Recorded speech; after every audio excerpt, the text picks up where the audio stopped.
Dober večer. Studio Tarče smo nocoj preselili v Šoštanj, v staro strojnico 5. bloka termoelektrarne, ki je trenutno nedelujoč. Bližnji 6. blok zdaj še deluje, ampak kako dolgo še? Načrtovali so, da bodo njegove peči kurile do leta 2054, mi pa se po komaj 8 letih od začetka obratovanja sprašujemo, ali bo šlo podjetje zaradi najbolj razvpite investicije v državi v stečaj. Se bodo peči 6. bloka ustavile, še preden bo poplačano posojilo Evropski investicijski banki in še preden bo izrečena prva sodba. Je zgolj naključje, da je novica odjeknila tik pred referendumom o drugem bloku jedrske elektrarne, ki utegne stati toliko kot 10 Tešev 6 ali en celoten letni proračun slovenske države. Ali gre tokrat pri Tešu za reševanje zaposlenih rudarjev in njihovih družin ali za načrte fantov iz energetike? V Tarči bodo sodelovali tudi sindikati in domačini, ki so se zbrali v Šoštanju.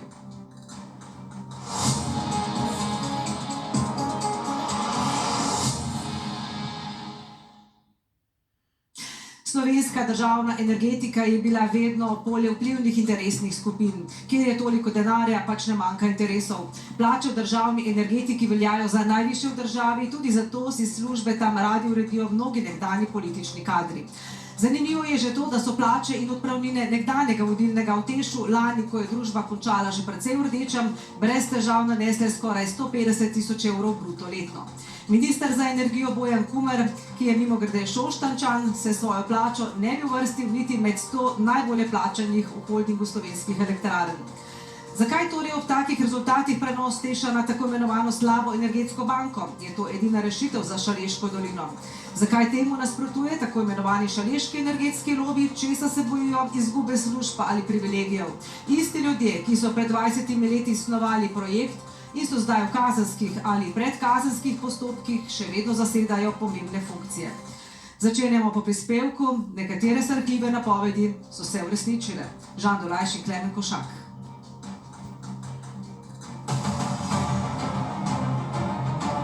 Slovenija danes je priča temu, kako je lobi Teš 6 zmagal na celi črti. Tako burno je bilo leta 2018 v našem studiu. Predstavniki Teša so takrat še lahko mirili javnost. Ni potrebno nobenega strašiti.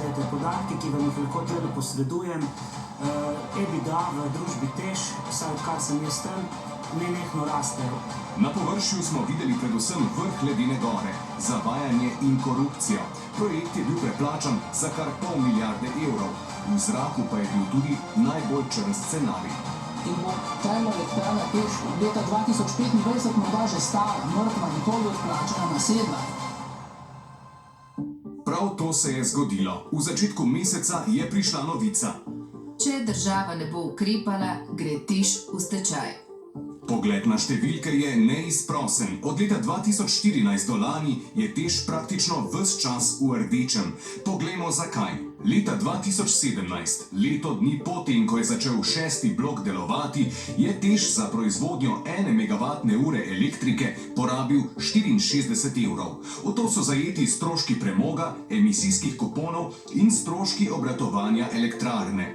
Že takrat pa je bila cena na trgu precej nižja. V povprečju se je elektrika prodajala za 50 evrov na megavatno uro. Leta 2020 je imel Teš za produkcijo 1 megavatne ure elektrike 120 evrov stroškov. Tržne cene so bile to leto v povprečju okoli 38 evrov. Prihodnost pa izgleda še bolj črna. Projekcije izdelane v državni energetiki, ki smo jih pridobili neuradno, kažejo, da bi imel leta 2026 Teš kar 185 evrov stroškov pri proizvodnji 1 megavatne ure elektrike. Konkurenca pa naj bi takrat to količino elektrike na trgu prodajala za 89 evrov, torej za več kot pol manj. Kar pomeni, vsaka dodatna megavatna ura, ki se proizvede, povečuje izgubo. In ta izguba bi ob nespremenjenem režimu obratovanja elektrarne do leta 2033 lahko dosegla celo 2 milijardi evrov. Krepko več, kot je stal že preplačan 6. blok v Tešu. Se zdi, da tudi če bi nam 6. blok podarili, danes ne bi bil več rentabilen, oziroma tudi v prihodnosti. Premog je očitno predrag. Ja, ta vaša ugotovitev je vsem pravilna. Ne samo premog, dva problema sta, oziroma lahko rečem trije. En je nivo veleprodajnih cen, pa ta je še najmanjši. Drug problem so CO2 kuponi in ta je najhujši problem. In ta tretji je bistveno nižja proizvodnja izkopa lignitov, premogovnikov Velenje in posledično bistveno nižja proizvodnja elektrike v Tešu. 2,25 evra na gigajoule. To ceno premoga so na začetku obljubljali snovalci projekta TEŠ 6. V velenjskem premogovniku so celo obljubljali, da bo cena ostala takšna do leta 2054. Hitro se je izkazalo, da so bile te informacije, milo rečeno, zavajajoče. Cena lignita je danes skoraj trikrat višja, 6 evrov na gigajoule. Nekdanjega direktorja Teša Uroša Rotnika, ki je zaradi bloka 6 obtožen več kaznivih dejanj, smo ujeli, ko je prispel iz službene poti s Finske. Danes je zasebnik. Rotnik se ne čuti odgovornega za napačne ocene investicije. Pravi, da je nerealne podatke o cenah premoga in emisijskih dajatev v Teš pošiljal HSE. Tako projekcijo tržne cene elektrike kot cene kuponov je delala vedno služba trženja na HSE. Če smemo tako gospodu glede konkretnih imen vprašati vas. Ja, takrat so bili vodja službe trženja je bil gospod Tomaž Štokl, dr. Tomaž Štokl. Danes prvi mož holdinga Slovenskih elektrarn, državne družbe, ki je za dokapitalizacije Teša in Rudnika namenila skoraj že milijardo evrov. Po 1. januarju dokapitalizacije več ne bodo mogoče, trdi prvi mož holdinga, sicer nekdanji Golobov sodelavec v GEN-I-ju in premijeva poročna priča. Šlo naj bi za nedovoljeno državno pomoč. A HSE in minister za okolje Bojan Kumer imata rešitev. Teš in premogovnik bi prenesli iz 100% državnega podjetja neposredno na državni holding SDH. Teš bi ob zmanjšani moči opravljal javno gospodarsko službo za ogrevanje Šaleške doline, elektrika bi bila le stranski produkt. Država bi morala kljub temu v Šaleško dolino letno pošiljati 100-milijonske finančne injekcije, čemur pa naj bi na sestankih nasprotovala finančni minister in vodstvo SDH-ja. Vsi se ne strinjajo, da je prenos iz državnega podjetja na državo nujen. V Bruslju bi lahko država izpogajala državno pomoč. HSE, ki rekordno posluje, pa ima dovolj denarja, da bi lahko še naprej podpiral Teš in s tem tudi premogovnik, menijo kritiki. Medtem ko se HSE želi znebiti nelikvidnega Teša, pa mnogi dvigujejo obrvi nad tamkajšnjimi plačami. Tole so julijska neto izplačila v HSE. 45 tisoč, 30 tisoč, 29 tisoč evrov. 16 zaposlenih nad 10 tisoč evrov. 106 zaposlenih nad 4 tisoč evrov neto. Plača ministra Kumra ne doseže tega zneska. Najbrž so plače v HSE visoke tudi zato, ker zaposlenim izplačujejo kar dve različni delovni uspešnosti, letno in kvartalno, ter še poslovno uspešnost. Generalni direktor HSE-ja Tomaž Štokl je lani prejel 169 tisoč evrov bruto plus 12 tisočakov sejnin. Tudi v Tešu in premogovniku, ki ne generirata dobičkov, pa so direktorske plače zajetne. Za direktorje so po neuradnih podatkih tam kupili tudi več avtomobilov znamke Tesla. Ta teden smo na parkirišču pred Tešem opazili tudi ta avtomobil. Iz premogovnika pa so nam odgovorili, da se ti avtomobili višjega cenovnega razreda najemajo na leasing. Teš in premogovnik bi lahko ostala na HSE, če bi država pritisnila na Bruselj, je slišati. Da se da o državnih pomočeh pogajati, kažejo tudi primeri iz tujine. Na Poljskem so se po trdih pogajanjih z Brusljem dogovorili za državne pomoči termoelektrarnam. Poljaki celo brez blagoslova Evropske komisije z državnim denarjem zasipavajo premogovnike. This year it could be almost 2 billion euros in coal mines without the consent of the European Commission. The European Commission sees, but they want to avoid a huge political scandal, a huge political war. Razlaga poljski novinar in urednik Rafael Zasun, ki meni, da lahko tudi manjše države pri komisiji izpogajajo odpustke. Izpostavlja primer romunske termoelektrarne, ki je prenehala s plačevanjem emisijskih kuponov. And government started to pay for these allowances, but they have agreement with the European Commission because they provide the European Commission the date of the closure of this coal plant. Skoraj nemogoče pa je, da bi lahko Slovenija za TEŠ izpogajala odpis emisijskih kuponov. Tako eden največjih globalnih trgovcev z emisijskimi kuponi, Boštjan Bandelj, ki je postal tudi eden najbogatejših Slovencev. Res je, posamezne države so tudi pri emisijskih kuponih v začetku te sheme izpogajala neka boljša izhodišča. Slovenije žal ni bilo med temi državami, ampak tudi za te države je to prehodno obdobje poteklo. Skratka, danes za vse termoelektrarne v Evropi veljajo, kar se tiče emisijskih kuponov, enaka pravila. Ali je obogatil na račun TEŠ 6? Beelektron ne posluje s TEŠem. Mi ne dobavljamo emisijskih kuponov TEŠ 6. V lanskem letu smo več kot 99,9% našega prihodka ustvarili v tujini. Še ena teza se pojavlja v slovenskih energetskih krogih. Breme državi, smetana pa državnim energetikom. HSE bi se znebil težkega bremena TEŠa, nato pa bi sledilo združevanje obeh stebrov slovenske energetike, skupin HSE in GEN. Nastalo bi eno največjih podjetij v Sloveniji, brez večjih bremen in z ogromnim denarnim tokom. Prav ta scenarij je kot cilj opredeljen tudi v strategiji upravljanja državnih naložb, sprejeti v času Golobove vlade. Se vzpostavi proizvodni elektroenergetski steber, znotraj katerega se izvede optimizacija poslovnih procesov ter konsolidacija kadrovske in finančne moči. Takšna finančna moč bi bila magnet za številne interesne skupine.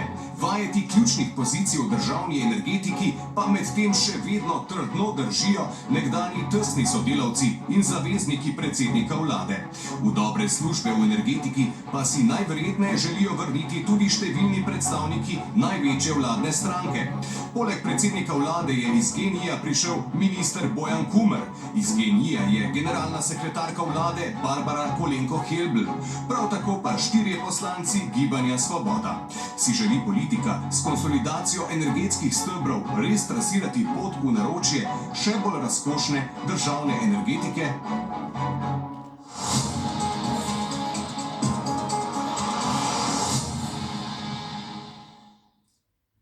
No, najprej o tem, kje smo danes.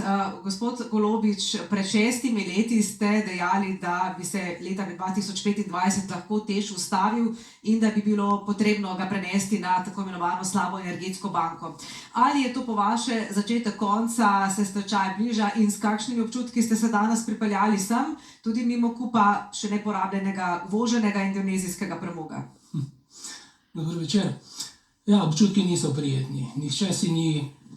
Nihče se ne želi, kadar se mu uresniči neka napoved, če je ta napoved slaba. Slaba seveda ne za protagoniste te škandalozne investicije, ki se tako ali drugače danes po večini, ne žal ne vsi, zagovarjajo pred sodiščem, ali pa politiki, ki so, bom rekel, oportunistično sledili njihovim lažnim prerogbam. Žalostno predvsem zaradi ljudi, ki so jim verjeli, ki so jim sledili, zaposleni v TEŠu, zaposleni v premogovniku, njihove družine, vsi ti in prebivalci te doline na koncu koncev. To je tisto, kar je tragično v tej zgodbi in čemur je po mojem, zaradi česar je smiselno danes še razpravljati o TEŠu 6. Meni je bilo že davno vse jasno, ne zato, ker bi videl prihodnost, ampak zato, ker verjamem tem, kar vidim. Žal je v Sloveniji veliko ljudi, ki so pripravljeni za denar ali za neko uslugo zapreti oči in govoriti, da vidijo nekaj drugega, kot jim kažejo oči. Tako da smiselno je govoriti zaradi teh ljudi, da se reši problem, v katerem so se znašli, ne po lastni krivdi. V temelje tega projekta je vgrajena nevzdržna, lažna, zavajajoča predpostavka, da je premoga dovolj, da ga je mogoče zagotoviti po zelo nizki ceni in tukaj se je vse podrlo. Nobena subvencija, nobena državna pomoč, nobena opustitev kuponov, celo če TEŠ ne bi plačeval nobenih CO2 kuponov, ki se zdaj poskuša jih kriminalizirati, tako rekoč, bi še zmeraj bila elektrika v TEŠu vsako leto doslej dražja od tržne, torej neprodajljiva. Tako da to in problem ljudi in nauk za nove projekte. JEK2, da se ne ponovi isto. In če smem reči še to, današnja javna tribuna morda vzbuja v Krškem kanec upanja, saj je večina strokovnjakov v zaključku jasno rekla, da imajo premalo podatkov, da bi lahko na referendumu odločali o No, takem pa bomo še kaj reči o tem, gospod Dermol. Vi ste župan Velenja, bili ste pa v Tešu v času Rotnikove ekipe. Zdaj, kako je lahko prišlo do takšnih podatkov, kako se je lahko zgodilo, recimo takrat v investicijskem programu je bilo napovedano, da bo dobička v letu 2023, ne vem, 60 milijonov, zdaj smo pa tako reči številkah, kako se je lahko takrat vse narobe predvideno? Dobro, prijazen pozdrav, jaz sem bil takrat eden izmed 500 zaposlenih. V tistem času, ko so ti dokumenti nastajali, sem bil inženir na transportu premoga in produktov, tako da pravzaprav s temi podatki nimam ničesar. Je pa dejstvo, da konec koncev holding Slovenskih elektrarn je bil ustanovljen z namenom, da prodaja miks cene električne energije. To je vse skozi delal in tudi po mojih izkušnjah, ki jih seveda imam, in konec koncev tudi dejstva, ki kažejo v vseh teh letih, HSE je vedno bil aktiven tudi pri soodločanju oziroma odločanju o poslovnih odločitvah znotraj termoelektrarne Šoštanj in premogovnika Velenje. Konec koncev direktorji so vse skozi zasedali tudi predsedniška mesta nadzornih svetov v hčerinskih družbah. Vhodni podatki prihajajo iz holdinga Slovenskih elektrarn, tako da je zelo čudno, sploh ob tem dejstvu, da je na nek način HSE ustvaril 400 milijonov evrov dobička, po drugi strani pa Teš in premogovnik prikazuje ta zguba. Zame osebno je to Pa bomo tudi vprašali, ker gospoda Štokla, ne samo še povem, da ste vi kasneje bili potem direktor in ste tudi v predkazenskem postopku, kar bomo tudi kasneje še videli. Gospod Štokl, ali ste vi pošiljali potem napačne podatke? Recimo, prej smo slišali tudi gospoda Rotnika, je rekel, vi ste bili na čelu HSE-ja oziroma tega oddelka za trženje in ste pošiljali podatke, se pravi o cenah, tudi o emisijskih kuponih. Bili ste podpisnik tudi dokumenta te analize, ki je bila podlaga za pripravo investicijskega programa in tam ste ocenili, da bodo cene emisijskih kuponov v letu 2024, mislim, da 17 evrov so pa nekajkrat više. Ja, lepo pozdravljen. Najprej povem, da HSE nikoli ni dajo ocene premoga. Cena, koliko premoga in po kakšni ceni dajo premogovnik Velenja, nikoli HSE, ker na HSE nimamo strokovnjakov. Ampak cene, govorimo o emisijskih kuponih. Kar se tiče električne energije, cene v prvem investicijskem programu ni dajal HSE, ampak je prvi investicijski program delal Teš sam in tam ni sodeloval HSE. V naslednjih različicah je sodeloval HSE, ampak to niso bile napovedi HSE-ja, ampak je HSE pridobil napovedi zunanjih izvajalcev, strokovnjakov, v nekem verziji ni, pa se spomnim, da so bile uporabljene cene iz nacionalnega energetskega programa, ki se je takrat pripravljal, kakšne bojo cene elektrike in CO2 kuponov. Mi sami nismo nikoli napovedovali. To drži, samo analiza trga je bila pa narejena na podlagi teh študij. Se pravi, HSE je bil tisti, ki je napisal to analizo, se pravi tudi prognozo cen emisijskih kuponov, ki so se danes izkazali za popolnoma... Vzeli smo to, kar so strokovnjaki, ki smo začeli analizo, so podali, kakšne naj bi bile cene električnih kuponov. Seveda takrat nihče ni predvideval, da bo razcvet sončnih elektrarn tako hiter. Cilj razogljičenja se je spustil iz leta 2050 na leto 2040, kar je vse seveda pospešilo tudi porast cen emisijskih kuponov, na drugi strani pade cen električne energije. In zdaj smo tam, kjer smo, ne? Ni problem samo ta napoved, je bilo bistveno več problemov.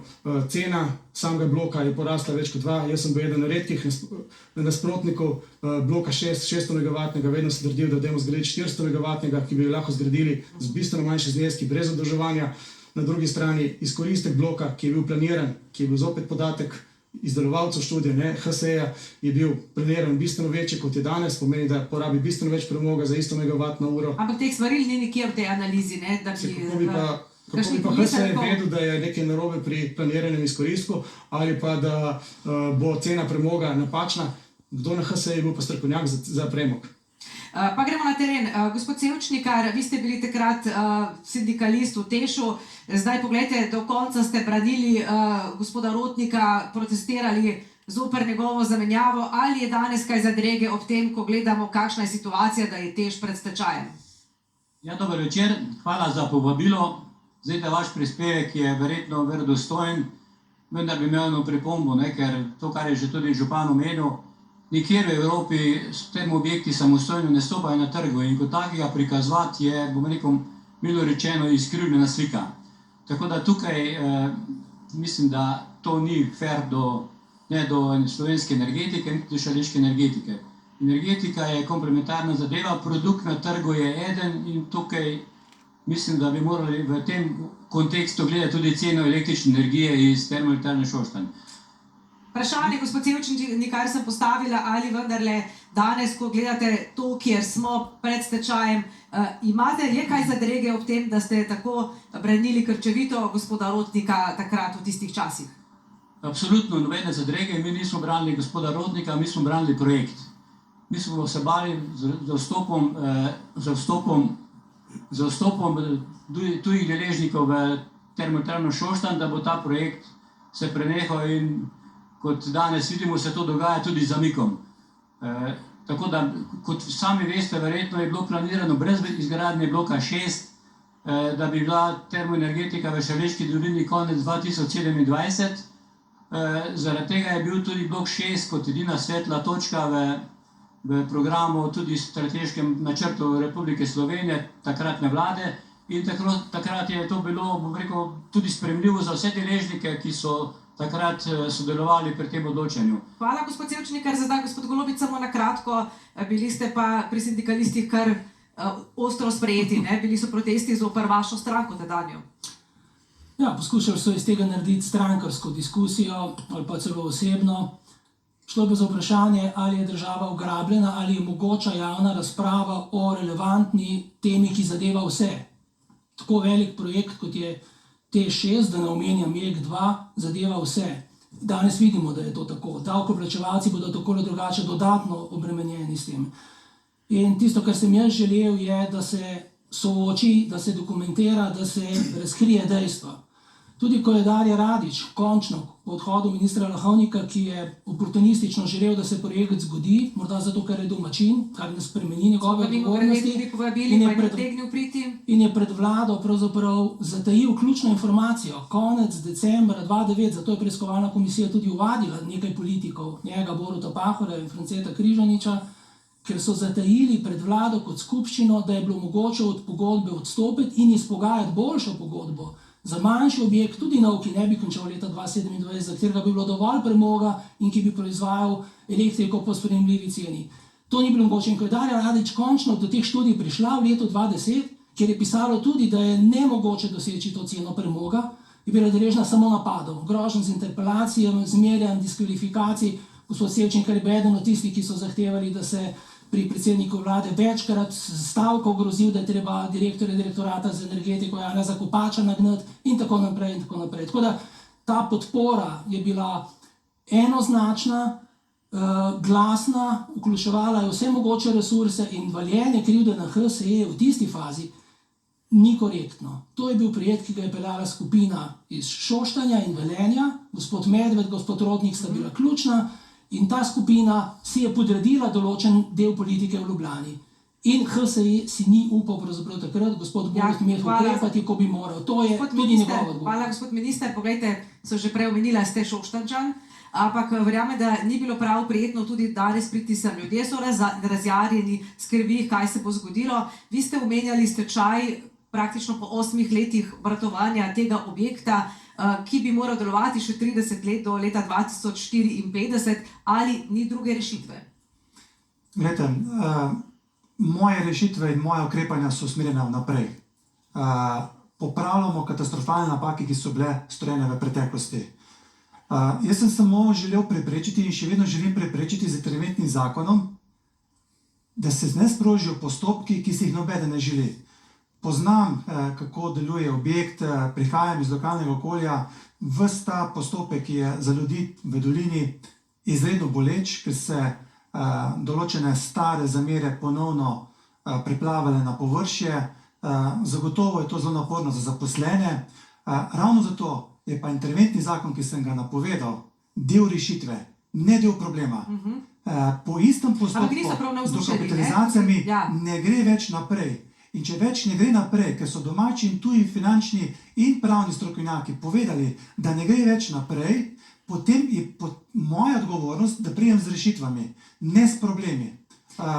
Tisti očitki, ki pa pravijo, da je problem rešljiv v Bruslu, ja, mogoče res je, ampak ne tako hitro, da lahko rešimo do novega leta, da se ne sprožijo postopki. Pa vendar ste rekli, ste videli iz prispevka, da ta schema, ki mogoče danes nekoga moti, je bila 4 do 5 let uzakonjena leta 2005, v času, vemo katere vlade. In to je veljalo za vse termo Pa bomo objekte. to še, ne samo mogoče še gospoda tajnika, ker je zdaj načelno načrt gospoda ministra, omenjene stečaja, kaj je s to taktiko? Vi ste bili tudi minister, ne, mimo grede za gospodarstvo in energetiko. Res je, no in ko sem jaz poslušal njegovo izjavo na televiziji, moram priznati, da sem bil prestrašen na koncu in verjetno, glede na to, da nekaj malega o energetiki vem, so bili ljudje še bistveno bolj prestrašeni. On je dejal, T6 je za stečaj, Tečaj vemo, da pomeni likvidacijo, zakonu, sem poslušal vas, lahko še enkrat se poslušate vsi.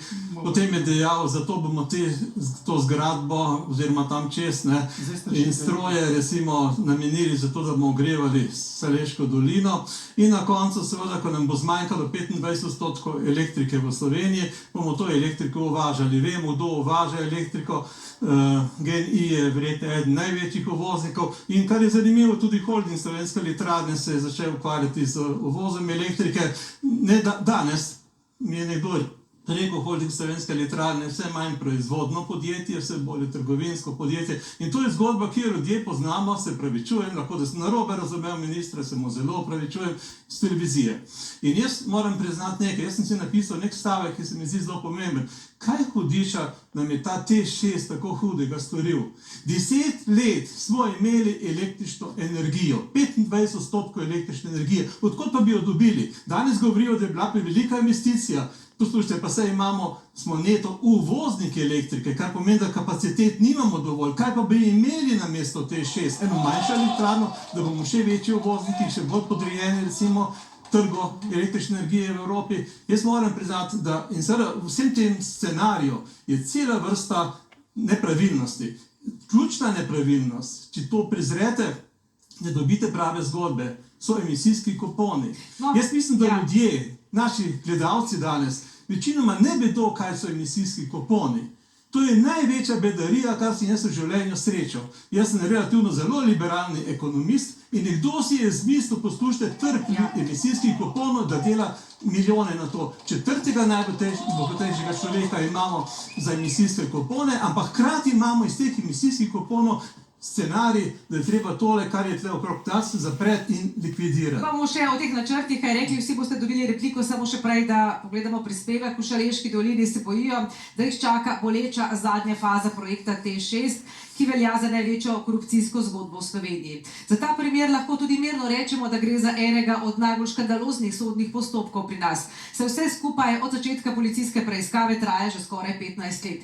Medtem se je zamenjalo 6 vlad in 9 pravosodnih ministrov, trenutno je na tem mestu spet Velenjčanka Andreja Katič, ki jo uvrščajo tako imenovani šaleški lobi stranke SD. Pa bodo 6. blok preustavili, preden bo sploh spisana prva sodba, pri tej zadevi ni nič več nemogoče. Tudi zastaranje ne. Vanja Gligorović.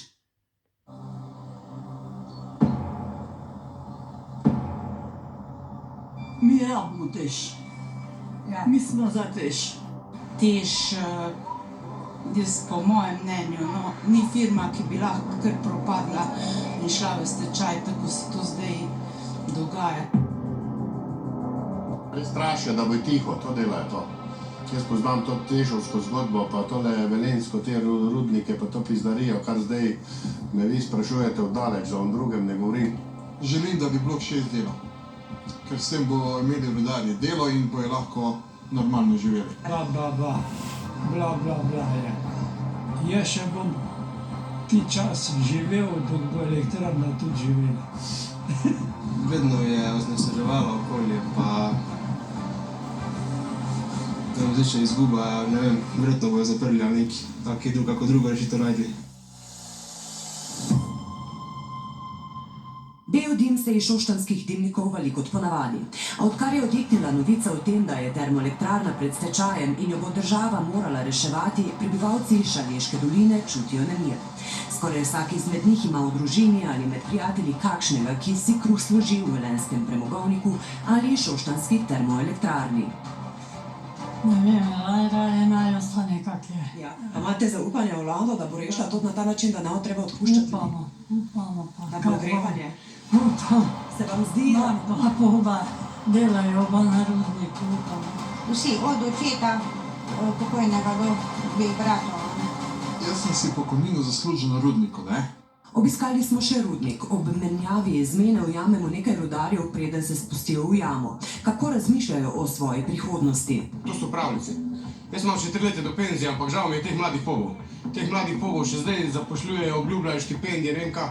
Ta scenarij je že znan 10 let. Ta scenarij je 10 let znam, to vejo že mali otroci, starejši ljudje so nam to govorili, pa nismo verjeli, zdaj pa dejansko prišli do tega. In zdaj kaj narediti, zdaj se stankujejo, ko je že prepozno, to je že vse sprejeto. Interesi, drobtinice ljudi, da bojo obogateli še bolj, tako je bil primer blok 6. Jaz upam, da bo ostalo tako, kaj reče, čeprav se govorijo. Gleda to odpuščanje, pa spet, ja, seveda, zdaj, če gre tole o propad, je dolina, da bo seveda pokopana, ne? Ker to je veliko stvari povezano na tudi premog. Samo nekaj kilometrov naprej, zaposleni v termoelektrarni Šoštanj.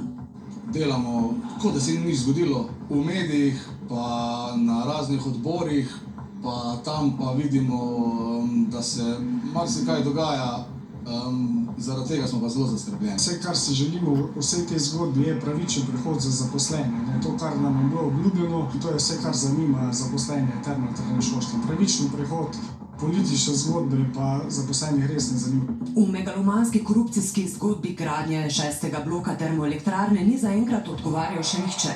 Pred našo kamero je stopil prvi mož te sage, Uroš Rotnik, ki še zmeraj trdi, da pri gradnji Teša 6 ni bilo nič narobe. Mislim, da v mojem mandatu ni bilo nobene korupcije. Res pa je, da je ta projekt potekal v večjih mandatih direktorjev. Če se je kaj dogajalo za mano, ne morem komentirati. Vedno sem imel razlago za svoje premoženje, vedno imam vse dokaze glede svojega premoženja. In še enkrat ponovim, nikoli nisem dobil nič od Alsoma, niti od nobenega drugega. Rotnik je bil pred nekaj leti pravnomočno obsojen zaradi tatvine dokumenta finančne uprave o prijavi svojega premoženja. Zaradi Teša ga je policija že večkrat ovadila. V primeru okoli 250 milijonskega oškodovanja pri gradnji 6. bloka, kjer sojenje že poteka, pa je prvo obtoženi. Sojenje poteka tako, kot vsako sojenje poteka. Vsakič lahko povemo, argumentiramo naše stvari in za vsako stvar imamo argumente, da še enkrat povem, nismo naredili nič narobe. Bili ste ravno na Finskem na neki službeni poti, s čim se zdaj ukvarjate? Ja, z poslovodenjem, se pravi, iščemo kupce po celem svetu in dejansko delam v podjetju, kjer imamo več kot 98% izvoza. Od leta 2022 ima Rotnik svoje SP za poslovno svetovanje. Je tudi direktor grosupeljskega podjetja GMM Proizvodnja v lasti njegovega bratranca Petra Telža, nekdanjega predsednika uprave Telekoma in lastnika zdaj že propadlega podjetja Radeče Papir. Ravno prejšnji mesec pa je Rotnik postal tudi direktor novo ustanovljenega ljubljanskega podjetja Roneti za storitve, svetovanje in raziskave. Lastnici sta Tina in Neža Rotnik, Rotnikova soproga Karmen Rotnik pa je še vedno zaposlena na holdingu Slovenske elektrarne. Nekdanjega direktorja premogovnika Velenje Milana Medveda kljub več klicem in sporočilu nismo mogli dobiti. Pozvonili smo tudi na njegov zvonec v hiši v Velenju. Ravno Medved je bil tisti, ki je zavajal s količinami in prenizko ceno premoga, na podlagi katerih so zgradili tako obsežen 6. blok. A ste mogoče še kaj navedli z gospodom Milanom Medvedom, mi pa kar težko vplivamo do njega? Ja, imamo zelo različne poti, se pravi, jaz sem na drugem področju delam, na svojem področju, tako da mogoče se vidim 2-3 na leto. Na morju, na Krku? Tudi to ne zadnjih 5 let. Medved je zdaj upokojenec, a še vedno aktiven. Je mestni svetnik velenjske občine z list SLS in Naša dežela. Na zadnjih lokalnih volitvah je Medved kandidiral za župana Velenje, a izgubil proti SD-jevemu Petru Dermolu. Prav Dermol je bil v času investicije v blok 6 zaposlen v Tešu in eden izmed tesnih Rotnikovih sodelavcev. Kasneje je postal tudi direktor termoelektrarne, a ga je lastnik HSE po dobrem letu razrešil zaradi ugotovljenih nepravilnosti. Še vedno pa je na Tešu zaposlena Dermolova soproga Neza Dermol. V mestni občini Velenje ob Medvedu in Dermolu najdemo še zdaj upokojenega Franca Žerdina, ki je v času zagona investicije v 6. blok nadzoroval energetski holding. Žerdin je mestni svetnik z liste Socialnih demokratov, lani pa je prejel naziv častnega občana. V sosednji občini Šoštanj je svetnik Franc Rosec, sicer tudi poslanec stranke SDS v državnem zboru. Rosec je najprej bil Rotnikov nadzornik v Tešu, kasneje pa je kot začasni direktor opustil pregon nekaterih ovadenih zaradi milijonskega oškodovanja Teša, med njimi tudi sebe. Tudi Rosec se je na zadnjih lokalnih volitvah potegoval za župana, a mu to ni uspelo. Zoper Franca Rosa in Petra Dermola prav tako poteka predkazenski postopek zaradi poslov v zadevi Teš.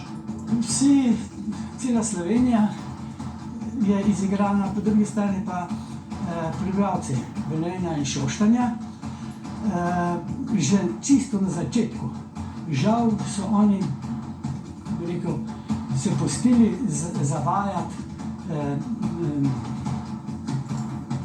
tem ljudem, ki so hoteli fino zaslužiti. Sedanji župan Velenja je bil direktor Teša tudi. Zakaj takrat ni začel delati, zdaj pa joka, kako je to vse narobe. Natančno je vedel, kaj je s premogom, kaj bo s premogom, kaj bo z rudnikom in tako naprej. Predvsem prebivalci Šaleške doline bi morali svojim gospodarjem postaviti izračun, ne pa celi Sloveniji. Ali bo primer T6 doživel tudi sodni račun? Šaleški lobi je sedaj ponovno dobil svojo pravosodno ministrico Andrejo Katič. Ta je bila pred ministrovanjem ob Medvedu in Žardinu v Velenskem občinskem svetu. To pa je njena fotografija s Petrom Dermolom. Od začetka policijske preiskave sedaj mineva že 14 let. Policija je ovadbo na tožilstvo podala pred 10 leti. Nato je do obtožnice minilo kar 6 let, še 1 leto je trajalo do pravnomočnosti obtožnice in nato spet 1 leto do dejanskega začetka sojenja. Samo še 4 leta so do zastaranja zadeve v tej največji korupcijski zadevi zoper 12 obtoženih. Kaj pa politična odgovornost? Policija je nad prijavo Hanškove preiskovalne komisije o T6 zoper nekdanjega premierja Boruta Pahorja in njegova ministra Franca Križaniča in Mateja Lahovnika očitno dvignila roke. Tožilstvo pa zadevo še preiskuje. Kot en navaden državljan, če bi to naredil, bi šel sedet, čisto po noč povedano. Nekoga, ko bo, ne vem, sendvič ukradel, bojo preganjali, zaprli, bo mogel vrniti, ne vem kaj vse. Ljudje, ki imajo pa neke veze in so pa na položajih, se jim pa nič ne zgodi. Dvakrat so žene pelali čez vodo. Boga je ta država, kjer je rudar problem, ki kopa 400 metrov pod zemljo. Boga je ta država. Pa še izigraš te ljudi. To je najlažje, take ljudi izigrati. Sam je pa nevarno.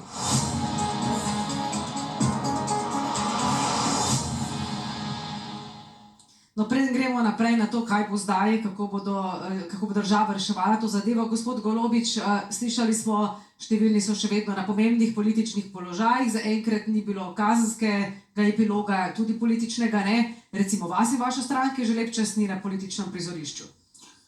V tem smislu je Uroš Rotnik v tistem času dobro napovedal, če so v bistvu finance, ki so bile velik podpornik, je rekel, da T6 ni samo energetski projekt, ampak je politični projekt, ker bo odnesel eno vlado in ene stranke ne bo več. Je dobro to napovedal, ampak to ni pomembno. Stranke so potrošno blago, tukaj so pa ljudje, tukaj je država, ki ima velike težave pri zagotavljanju, bom rekel, energetske stabilnosti in sploh funkcioniranju normalnem. Kaj pa ta politični oziroma kazenski pregon, kaj je bilo vse narobe po vašem? Ja, omenil bi sem še to. Ovadbe, sodni postopek je zasluga enega samega človeka, ki mislim, da ga je treba v vsaki oddaji omeniti, to je kriminalist Mitja Nerat iz Celja, ki je sam lastnoročno, tako rekoč, poskrbel, da se bo morda zgodil epilog. Tudi njega ni več nikjer. Vrgli so ga v tacen in mu odvzeli vse stvari. Tako pač v tej državi se sankcionira. Kdor kliče držite tatu, je slavljen. Borut Pahor je bil izvoljen 2-krat za predsednika republike po tem škandalu. Kar se politične odgovornosti tiče, je nedvoumna. In žal je bila vlada, v kateri sem sedel, kljub vsem naporom prinešena okoli, ključni ministri in predsednik vlade so kot skupščina HSE zamolčali podatek, da je bilo mogoče pogodbo, ki je bila slaba, ki je bila škodljiva, kar potrjuje nenazadnje tudi denar, ki ga je General Electric kot kupec Alstoma zlahka vrnil v Sloveniji, če je bilo vse prav, kot pravi Rotnik, on je sklenil to pogodbo. Tako da to je velika, če politične odgovornosti v tej zadevi ne bo, lahko računamo, da bojo v tej Sloveniji se večje afere dogajale, začenši z nuklearko. Gospod Dermol, poglejte, ali bo prej se ustavila šestica, preden bo prva sodba izrečena? Tudi vi ste v postopku, kot smo rekli. 15 let že v Šaleški dolini poslušamo ene in iste zgodbe od enih in istih akterjev. Danes govoriti čez Boruta Pahorja, Mateja Lahovnika, to zna vsak. Vsaka naslednja vlada, ki bo prišla, bo isto komunicirala, popravljala bo napake pretekle vlade, zato ker je na takšen način najlažje delovati v politiki.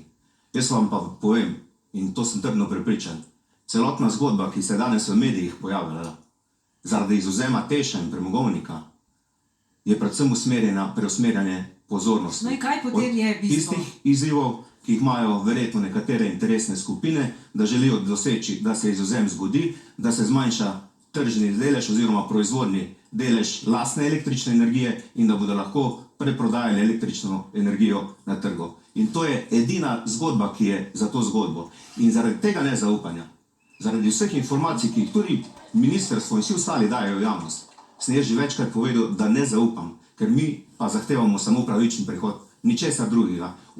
Naredite vse, kar mi potrebujemo, želimo, da bo zadoščeno pravičnemu prehodu, da ne bomo talci prestrukturiranja, kot smo danes, potem pa lahko s Tešem in s premogovnikom delajo karkoli želijo. Pa bomo vprašali ministra, da bi bilo zadoščeno tudi sojenju bi bilo v redu. Gospod minister, kaj je zdaj v ozadju? Slišimo ali načrt fantov iz energetike, ki bi se radi vrnili tja v neko družbo, očiščeno, nekakšno skupno povezano družbo. Kaj je zdaj v ozadju?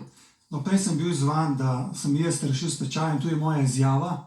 Jo lahko preberete, nikjer ni omenjen stečaj, tako da sprejmem opravičilo. Me pa nekaj druga skrbi.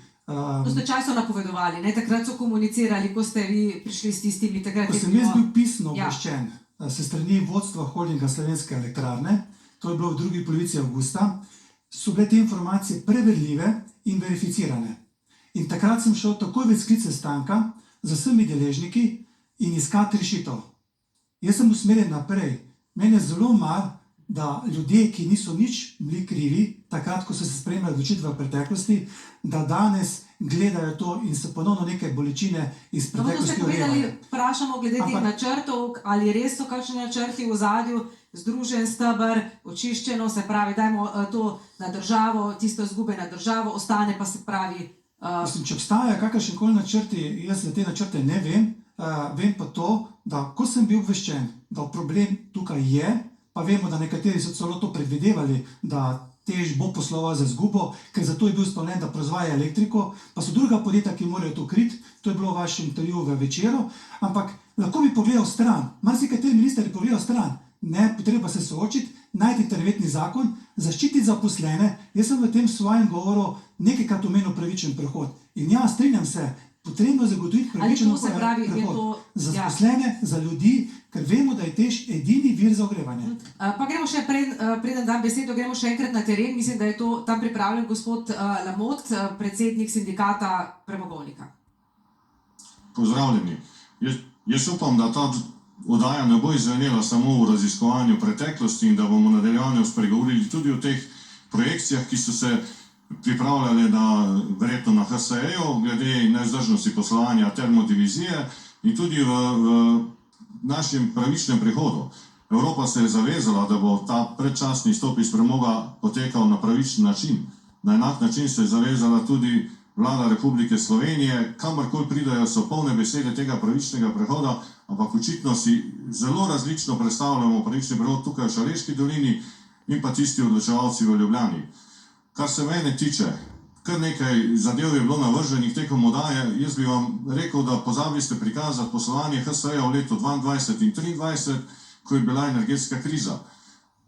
V časih, ko je energetska kriza, se šele pokaže, kako pomemben je objekt Tež pri tem korporativnem, koncernskem upravljanju, ki ga izvaja HSE nad ostalimi družbami v skupini, pa dejansko HSE, Tešu in premogovniku ostanejo zguba, Demo, Sengo in ostalim mali dobički, enormni dobički pa se stekajo na HSE kot krovno družbo. Ali je to pravilen prestop, ali je to koncernski način upravljanja, naj razjasnijo drugi, ki so specialisti. Hvala, gospod Lamot. Gospod Štokle, boste vi odgovorili, gospod Tajnikar, gospod Dermol. Holding Slovenske elektrarne je vsa ta leta skrbel, da so Tež in premogovnik imela vsa sredstva, ki so potrebna, da so lahko normalno poslovali. V Od leta 2013 do leta 2020, samo v tem obdobju je holding dal 950 milijonov evrov do kapitalizaciji TEŠ in premogovnikov, zato da so imeli zadostna sredstva za funkcioniranje. Izguba, ki jo prikazujejo, pa je stvar slabitev sredstev in zato prikazuje izgubo, ki pa ne vpliva na njihovo poslovanje. Mi smo že lani konec leta skupaj z davčnimi pravnimi svetovalci, ki so nas opozorili, da na tak način ne bomo mogli več pokrivati stroškovne cene TEŠ-u, smo sprožili tudi do našega lastnika SDH-ju, povedali, da problem obstaja, zato tudi je SDH v svoj letni načrt upravljanja, ki ga je potrdila vlada, predvidel, da moramo preučiti možne oblike izločitve termodizije skupine HSE. Mi smo resno pristopili k celi zadevi, že celo leto preučili skupaj z domačimi in tujimi pravnimi, finančnimi, tehničnimi in drugimi strokovnjaki vse možne oblike. In ko smo preučili vse, kako tudi scenarije, kako so druge države to počele, se je predvidela možna... Pa tudi drugače je sedaj, recimo na Poljskem so pa drugače. Na Poljskem so sprejeli zakon že pred letom 2019, ko je bila še ta veljavi možnost, da se CRM mehanizmi sprejmejo za tudi termoobjekte, ki imajo več kot 550 kg izpusta CO2 na megavatno uro proizvedene elektrike, kar pač TEŠ ni. Se pravi, gospod Čokar, če vas prav razumem, ne da se drugače, ne glede na to, da imate rekordne poslovne rezultate, kljub tem plačam in vsem tem, kaj smo videli. Nihče ne govori o zapiranju Termoelektrarne Šoštanj in Premogovnika Velenje. Iščemo rešitev, na kakšen način omogočiti nadaljnje obratovanje TEŠ-a in premogovnika, ki je skladno z evropsko in slovensko zakonodajo. Hvala, gospod Tajnikar, gospod Dermol, potem pa še na teren. Jaz moram izpostaviti, kaj je pravzaprav problem. Bom povedal samo 3 številke, ki so iz leta 2022 in direktor ve, zakaj iz 2022, zato ker 2023 številk ni objavljeno do nedavnega. Zdaj so objavljene, do nedavnega niso bile in tudi niso prav konsolidirane. In verjemite mi, da sem ekonomist in da znam številke brati. Leta 2022 so imeli v TEŠ-u 350 milijonov prihodka. Imeli so $500 milijona izgube in za emisijske kupone so plačali 103 milijone. Če emisijski kuponi, in to je treba razumeti, to ni nič. To je kazen za to, da vi onesnažujete okolje in to kazen plačam jaz kot recimo konzument elektrike, ne da bi imel vpliva na to, kaj bo naredil holding Slovenske elektrarne. In je videl v tem, da ta učinek je nikakršen. In to je učinek, ki pravzaprav povzroča samo to, da poglejte, na eni strani, ker se vprašamo tudi, kam pa gre ta denar, in potem gre seveda za električne kolesa, za električne avte, ne vem kaj še vse. Po eni strani ukinjamo elektrarne, po drugi strani pa delamo konzumente električne energije. V resnici je potrebno, in to pa je stvar politike, da se razumemo, to ni stvar direktorja holdinga, da se treba dogovoriti, ali so emisijski kuponi še smiselni. Še druga stvar naj omenim. Ena stvar, emisijski kuponi rešijo tole, kar zdaj diskutiramo v 5 minutah. Druga stvar pa je, seveda, če vi izdvojite, je res, če to lahko spremenite ceno premoga, lahko spremenite plače ljudem, pa bo še vedno brez emisijskih kuponov ta objekt deloval pozitivno. Še zdaj danes in včeraj s kolegi kontroliral bilance, ki jih imamo za nazaj. In druga stvar, ki jo moram povedati, izdvojitev, seveda, kaj pomeni izdvojitev, recimo TEŠ-6 iz holdinga Slovenske elektrarne, da seveda ne bo več obremenjeval njih. Oni imajo 400 milijonov profita in ne bo več obremenjeval njih. Koga bo obremenjeval? Vam povem koga, sploh če bo hotel recimo Velenje imeti še ogrevanje. Mene, kot konzumenta, davkoplačevalca, ki plačujem davke, če je to dobra rešitev, potem ne vem, kaj je dobra rešitev. In jaz moram priznati, da se včasih čudim, ne toliko politiku, ampak ljudem, ki so strokovnjaki, ker poznam ljudi v energetiki. Zakaj hudiča ne protestirajo? Ker to so neumnosti, veste. To ne morate biti drugače imenovati. In mi za te neumnosti moramo še nekaj. Mi imamo tle 1/4 električne energije v Sloveniji. Slovenija, pogledajte Nemčijo zdaj brez elektrike, kam je prišla. Pogledajte, kam bi prišla Slovenija brez elektrike. A mislite, da v Italiji, Avstriji gradijo elektrarne za nas, ali bomo sami poskrbeli? In imamo industrijsko družbo. Brez elektrike te družbe ne bo. In brez elektrike te družbe, ne samo, da ne bo te družbe, pač pa našega standarda ne bo. Če lahko odgovorite na to. Ja, samo na kratko. Mislim, da je strašenje. HSE je državni lastnik in ves dobiček gre v državo. Mi smo To je pa krasna stvar. Država gre v proračun. Mi smo vrnili vseh 492 milijonov evrov, oktobra meseca plačujemo dodatnih... Povejte, zakaj ste ga rabili kljub temu, da ste imeli cel kup dobička? Zato, ker se je zgodila energetska kriza leta 2022, mi gre takrat meni ni bilo na HSE-ju, ko se je to zgodilo, sem prišel kasneje, in se je zgodilo to, da je bila prodana proizvodnja Teša in hidroelektrarn. Zgodilo se je to, da so bile težave v premogovniku, ker se prejšnje leta ni dovolj vlagalo noter, je imel premogovnik težave z izkopom in je bilo treba to energijo kupovati drago na trgu. Vi pa veste, da če bi bila oba holdinga, če mi eden zna povedati dober razlog, zakaj imamo dva proizvodna holdinga, Gen Energijo in holding Slovenske elektrarne, veste, da smo se mi o teh rečeh pogovarjali, naj pove, ga ni. Če bi bila združena, bi vse te finančne težave, ki jih je imel holding Slovenske elektrarne, Jaz bi želel sam poudariti, nimamo niti enega dokumenta, vsaj osebno nimam enega dokumenta, ki bi mene prepričal, da je edini scenarij izuzetja Teša in premogovnika iz skupine HSE pravzaprav edinstven. Niti enega dokumenta nimamo. Nekoč ali počasi, kot smo prej videli, so bili ljudje podpisani po te dokumente. Danes tega dokumenta ni. To je prvo. Kot drugo, 2 leti nazaj je sam predsednik vlade prišel v našo... Nedovoljena pomoč bi bila možna. Sam predsednik vlade je prišel v našo dolino, govoril, kako je Teš kritična infrastruktura, kako je pomemben za samozadostno oskrbo z električno energijo. Letos je termoelektrarna Šoštanj proizvedla že več električne energije kot isto obdobje lanskega leta. Ko govorimo o EK2, o promociji EK2, vsi govorijo o pomanjkanju energije. Evropske premogovne regije podaljšujejo obratovanje premogovnih subjektov. Samo pri nas je ta premog moteč. Še to bom povedal, za 600 megavatov smo dali 1,2 milijarde evrov. Za 1200 megavatov iz NEK2 bomo plačali 10-krat več. Torej za enkrat večjo moč bomo plačali sigurno 10-krat višjo ceno. In če se danes Teš 6 ne splača, potem se NEK2 nikoli ne bo splačal. Pa sem sam podpornik NEK2. No, jaz nisem podpornik NEK2, ampak to je vse nevzdržna debata. Prvič, demoniziranje kuponov, emisijskih kuponov. Alternative temu ni. To je sprejeto na ravni Evropske unije in rešuje problem zelenega prehoda. Kaznuje, tiste, ki onesnažujejo, ker... In da tisti, ki hočejo več elektrike. Našim otrokom bo treba pustiti kaj drugega kot požgano pokrajino in poplavljeno pokrajino. To vaša ekonomska troka. Ne, Teš 6 je ena od termoelektrarn v tisočih termoelektrarn po svetu. Zakaj more naša proizvaja, ki tudi v letu, ki ste ga omenili, ki je bilo super optimalno, ker se je dalo elektriko super drago prodati, je bila v minusu. Gospod Golobič, še danes ne znate povedati, kaj je bilo narobe takrat. Kaj? Ko ste bili zraven. Še danes ne znate tega povedati. Kako ni bilo narobe? Kaj ni bilo narobe? Prej ste govorili, da je bilo narobe. Vse. Podpisana je bila pogodba, škodljiva pogodba, zato je tudi General Electric toliko denarja vrnil.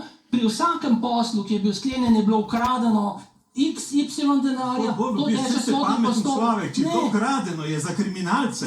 Mi se pa pogovarjamo o inženirjih in ekonomiki. Tudi inženirji kradajo, tudi ekonomisti kradajo. Ne, kje se v tem, da če so bili tam tatvine. Zakaj grejo emisijski kuponi? Ampak to ne pomeni, da mi zapremo tudi brez emisijskih kuponov, kar je nemogoče, da bi jih ukinili. Slovenija je del Evropske unije. Ne proizvaja elektrike, ki bi bila konkurenčna. Ne, tudi v najboljšem obdobju ga ni. To pomeni, da odločitev ni zapreti, ne zapreti. Odločitev je, zakaj bo država namenila denar. Ali za ta pravičen prehod, ali bo vztrajala pri projektu, ki je ekonomsko nevzdržen. Samo še glede kuponov. Zakaj gre? Gre v podnebni sklad. V letu 2022-2023 sem se pozanimal, ker se to poskuša ta spin narediti. 530 milijonov v podnebnem skladu v Sloveniji. Zakaj je šlo? Za vzdržen promet, predvsem železniško infrastrukturo, 140 milijonov, 125 milijonov za energetsko sanacijo zgradb gospodinjstva, tudi v Šaleški dolini, ogrevanje cenejše. Sem še dovolite. In tudi krožišča in kolesarske poti in podobne. Za reševanje, to so minorne stvari. Za 110, to vaše kolega županje vprašate. 110 milijonov je šlo za to, da se je v energetski krizi ljudem, da so plačali nižjo ceno elektrike. To so protipoplavne rešitve. To ni kar nek vržen denar stran. Prosim še odgovor na teren, če... Glejte, gospod Golobič vehementno razlaga o teh CO2 kuponih. Mogoče pomemben podatek, no, da TEŠ v bistvu prispeva k svetovnim izpustom 0,2 promile. Evropa prispeva 7% in ta onesnaženje pada. In tukaj vehementno govorimo o pomembnosti CO2 kuponov, ki so izmišljeni, davek na onesnaženost, davek na neumnost in končna cena nam, prebivalstvo in gospodarstvo pa raste. Da še enkrat rečemo, zakaj niso zmožne narediti izjeme pred Evropsko komisijo? Zato, ker so na ministrstvu v prejšnjem NZI, zdajšnjem MOPE, isti uradniki. Če niso imeli želje leta 2016, in nimajo tudi ne sedaj. Pa da še vrnem gospodu Štoklu na začetek, ko je bilo rečeno, nismo mi dajali teh projekcij za blok 6, dajale so jih svetovne inštitucije, in zakaj bi jim zdaj verjeli, da te projekcije, ki kažejo negativno poslovanje TEŠ-a in PV-ja v naslednjem obdobju, pa veljajo. Zakaj? Gospod Kumer, mogoče še vprašanje, da se navežem na tole. Zdaj, ali finančni minister sploh odobrava ta vaš načrt, namreč ali bo denar v proračunu za prihodnje leto ali za leto kasneje, ali to vemo? Dovolite mi samo pol minute, da razložim, da je schema energetskih CO2 kuponov, tako imena ETS schema, uveljavljena od leta 2005. Gospod minister, 2005. smo že... Zadnje izjeme, ki so se sposlovale, bila omenjena Poljska, so bile pogojene za manj kot 60% bruto družbenega proizvoda od povprečja. Slovenija je imela takrat več kot 70%.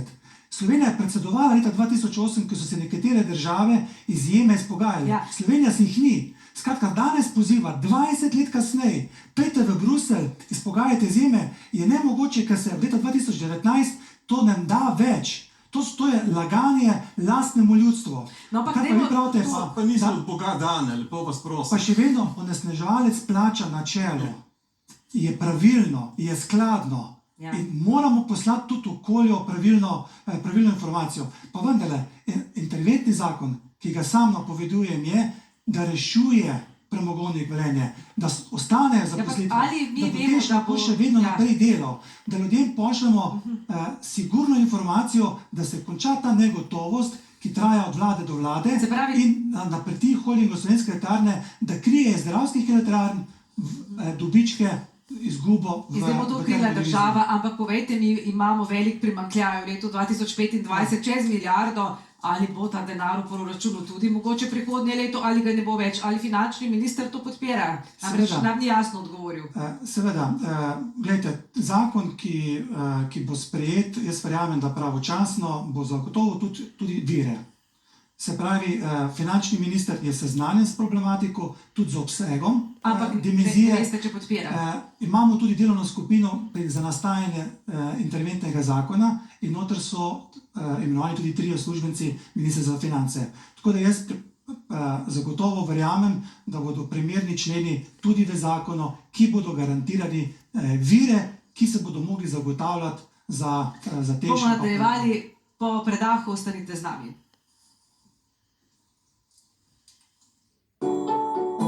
Opel praznuje 125 let evolucije v vožnji. Boljše je vedno lahko še boljše. Ponovno v soju.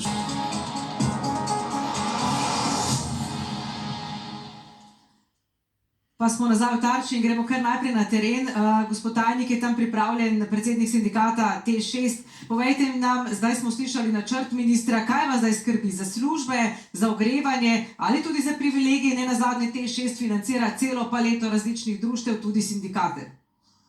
Najbolj nas skrbi to, da ne bomo imeli služb, seveda, absolutno pa nas skrbi, ker ta interventni zakon nikjer ne govori o nikakršni socialni noti, mi pa si najbolj želimo predvsem pravičnega prehoda, zakona o pravičnem prehodu, ki bo v njemu dobro navedeno, kaj bo v bodoče, kaj bomo počeli in kje se bomo nahajali z svojimi delavci.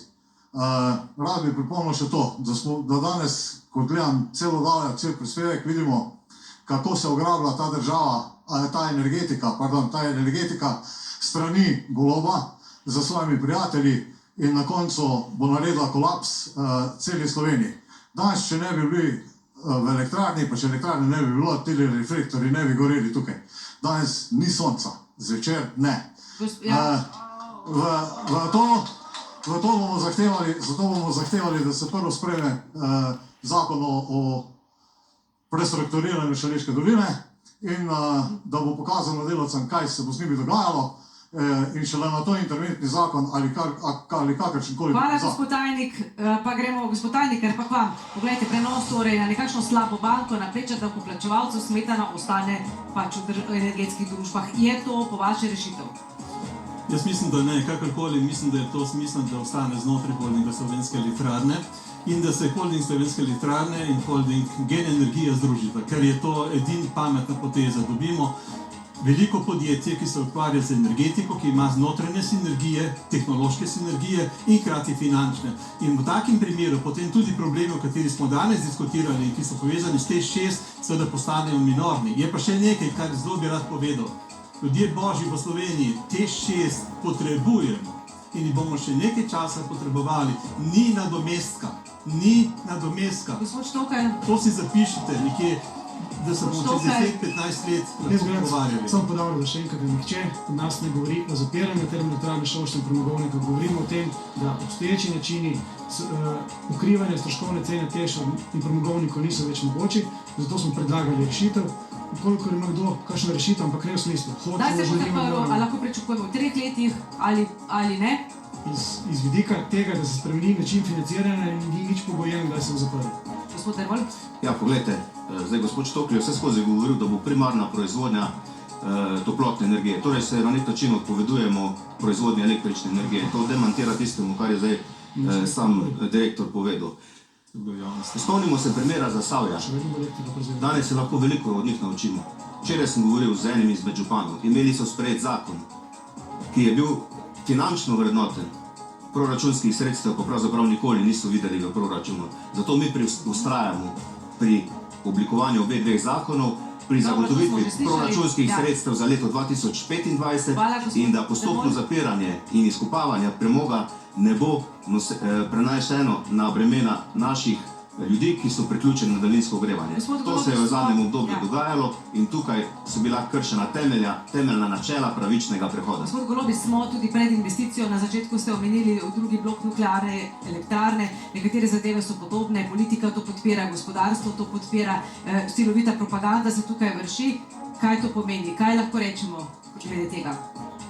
Stvar je zaskrbljujoča, jaz upam, da do tega referenduma še ne bo prišlo, ker nimamo elementov, kot jih takrat ni bilo in je najslabša stvar, da bi bili zopet predstavljeni pred izvršena dejstva. Tokrat ne bo ogrožen HSE, tokrat bo ogrožena država. Če gre po zlu, kot je šlo v zadevi TEŠ6. TEŠ6, tak kot je, tako kot deluje doslej v zadnjih letih oziroma vsem občasu delovanja, si ga preprosto ne moremo več privoščiti. Leta 2033 je bilo konsenzualno že sprejeto, da bo zaprt, da bo končal. To vsi vemo. Zdaj se bo to začelo dogajati, kar bi se takrat 8 let prej. To je dobra novica za zaposlene, to je dobra novica za premogovnik, ker denar, ki bi ga sicer metali v jamo brez dna, bo uporabljen za njih in za to, da bojo naprej lahko dostojno živeli. To je poanta osnovna. Gospod Kumer, zaključite, prosim. Interventni zakon ne bo ugasnil TEŠ. Gremo samo v drug režim obratovanja. Absolutno, ja, potrebujemo TEŠ, imamo ga, koristili ga bomo. Vse je edini vir za ogrevanje. Mi z interventnim zakonom rešujemo in ščitimo ljudi, zaposlene in seveda bo tudi socialna nota vtkana v interventni zakon. Bistvena sta pa druga dva zakona, to se pa strinjam, zakon o zapiranju premogovnika in pa zakon o prestrukturiranju. Samo na kratko je bilo naključje, da se je ta informacija pojavila ravno zdaj, tik pred referendumom o drugem bloku nuklearke. Mislim, če bi jaz pogledal stran in zatajil, tako kot bi to bilo najlažje. Če si kdo misli, da se kot minister bi rad s težavami ukvarjal, potem nima stika z realnostjo. Ne, jaz verjamem, da te dve temi nista povezani, ker JEK2 potem bomo šele odločali na referendumu in vse te signali... Zdaj pa sem, gospod minister, vzbudil spomin na to, bomo rekli, koruptivno zgodbo. Hvala lepa. Komaj 8 let po začetku obratovanja 6. bloka TEŠ-a so torej že začele ugašati luči. Kdaj bodo ugasnile, dokončno bomo videli, pa tudi koliko nas bo to še stalo. Hvala sogovornikom v studiu in na terenu in vam, ker ste nas spremljali. Srečno Šaleška dolina, srečno tudi Slovenija.